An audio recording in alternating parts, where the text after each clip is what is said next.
जनाब रियाज हुसैन पीरजादा साहब। शुक्रिया जनाब स्पीकर। मैं क्योंकि क्वेश्चन आवर में आपने पॉइंट ऑफ ऑर्डर ले लिया है तो मैं इसलिए मुहर्रम के हवाले से बात करना चाहता हूं। सर, मेरे पास शिया काउंसिल के मेंबरान मिलने आए थे और उन्होंने मुझे एक लिस्ट पेश की जो पिछली हुकूमत के दौरान केसेस दर्ज हुए मजालिस के हवाले से और शिया अकीदे के हिसाब से जो हमारे जलसे और नवासे रसूल की आज़ादारी में जो कैसा इंसाफ है जनाब स्पीकर के आर्टिकल 20 आपका कहता है कि इस मुल्क में जो भी आपका मज़हब है आपका उसका एहतराम किया जाएगा, और आर्टिकल 25 जो है उसमें इक्वलिटी है बिफोर लॉ। आप टीटीपी के साथ तो मज़ाकरात कर रहे हैं, जो घरों को उजाड़ते हैं, जिन्होंने फ़िरका वारियत की, जिन्होंने बड़े बड़े लीडर्स को शहीद किया, और स्केड्यूल 4 जो है वो आपने गरीब आज़ादारों के लिए जो बदमाशों के लिए लॉ कानून बनता है उसमें आप उनको चालान कर देते हैं।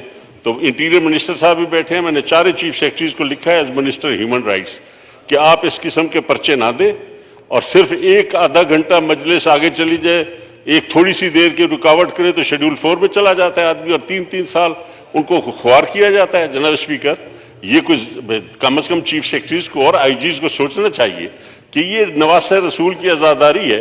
कभी आज तक कोई एक मिसाल बताएं कि आज़ादारी के जुलूस में किसी ने कोई दुकान लूटी हो, किसी के घर पे हमला किया हो, किसी आज़ादारी जुलूस ने जाके किसी के घर पे धावा बोला हो, उन्हीं पे बम चलते हैं और आपने उसको बदनाम करने के लिए पूरे शहर को कॉर्डन ऑफ कर देते हैं क्योंकि आज़ादारों का जुलूस जाना है, ताकि आप 15-15 किलोमीटर चक्कर लगाएं और कहें लोग कि ये शिया लोग क्या कर रहे हैं जी, इन्होंने तो शहर ही बंद कर दिए। हमने कभी दरख्वास्त नहीं दी कि हमारी ज़िंदगी बचाओ, हम पैदा ही शहादत के लिए हुए हैं आले रसूल के नाम पे। आप ये एहसान मत करें कि शिया मजालिस को आप अपनी पुलिस के ज़रिए बचाएं। आप जो करता है हमला, जब आपकी नीयत होती है तो हमला होता है। आपके अपने इदारों ने ये बनाए थे ये सारे असूल, गैर मुल्की एजेंडा मजहब का और गैर मुल्की एजेंडा सियासत का, जो सियासतदानों के साथ हो रहा है, जो हमारी मजहबी लोगों के साथ हो रहा है। ये जब जीम और जीम का जो आपस में जब है रिश्ता नाता, इसकी वजह से हमारे सांसें बंद हो गई हैं। सोशल मीडिया ने हमारी आज़ादी ख़त्म कर दी है, टीवी ने आज़ादी ख़त्म कर दी है। जनाबे वाला कानून, जब भी एक नया कानून बनता है एक नई ब्लैकमेलिंग, एक नया रिश्वत का दरवाज़ा खुलता है और कानून बनाई जा रहे हो और लोगों को अजाब में मुब्तला कर दिया है।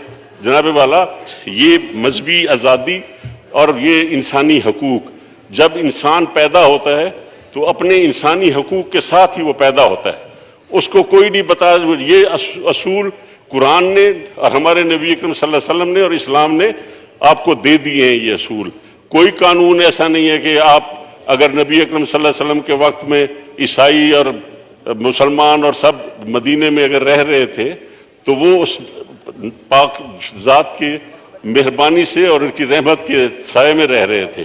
तो इस मुल्क में ये अजाब ना बनाया जाए कि आज़ादारी के लिए अब हमारे लिए, मैं खुद लाइसेंस होल्डर हूँ, मेरे वालिद लाइसेंस होल्डर थे, मेरे घरों में हमें घुस के मारा गया, किसने मारा?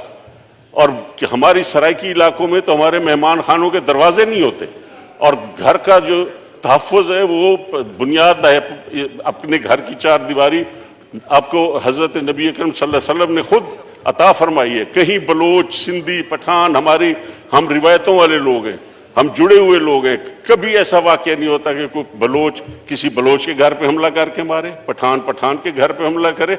अगर लड़ते हैं अदालतों में लड़ते हैं, सड़कों पे लड़ते हैं, लेकिन ये कैसा निज़ाम है पाकिस्तान का कि घरों के अंदर और सराइकी इलाकों के मेहमान खानों में घुस के मारा जाए और फिर अदालतों में। मेरे वालिद का मर्डर हुआ, मैं एक दिन के लिए न थाने पे गया न मैं अदालतों में गया। मुझे यकीन था कि ना मुझे वहाँ से इंसाफ मिलेगा और ना यहाँ से मिलेगा। और वो अल्लाह ताला ने मेहरबानी की, जब पहला मिसाइल फायर हुआ मीरम शाह में गिरा तो मेरे वालिद के जो 2 कातिल थे वो उसी मिसाइल में मर गए थे। मैंने अल्लाह पे छोड़ा, लेकिन ना मुझे अदल मिला ना इंसाफ। और पाकिस्तान कैसा मुल्क है